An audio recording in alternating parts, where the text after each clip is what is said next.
તો જૂનાગઢમાં માવઠાના કારણે કેરીના પાકને નુકસાન પહોંચ્યું છે। કેરીનો મોટાભાગનો પાક ખરાબ થઈ ગયો છે।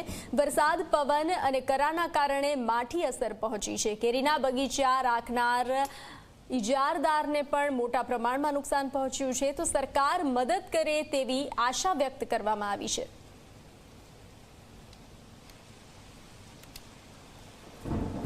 જે જો અત્યારે બચ્યું હતું 30-40%, જે કોલ્ડ વેવ ને હિસાબે ફ્લાવરિંગ સમયે જે સેટિંગ નહોતું થયું, આવરણ હતું, એમાં સેટિંગ 30-40% જ હતું। એમાંય પણ જે આ કાલે કરા સાથે પવન સાથે જે વરસાદ પીડ્યો એને હિસાબે એમાંથી નહીં 50% માલ ડાઉન થઈ ગયો છે। એટલે હવે કેરી 20% જ હાથ મારી ગણાય।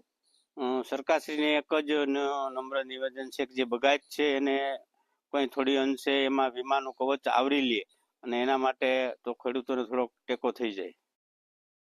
આ વર્ષે જોઈએ તો અમારો આ સુમિત બાગનો બગીચો જે તે સમયે ફ્લાવરિંગ સમયે 25 લાખમાં પણ મગાણો હતો, પણ એ પછી જ્યારે ફ્લાવરિંગ ખરી પડ્યું, ફૂલકણી થઈ ગઈ, એટલે એ પછી થોડુંક ફ્લાવરિંગ ટેક્યું એટલે 451માં અમે આપેલું।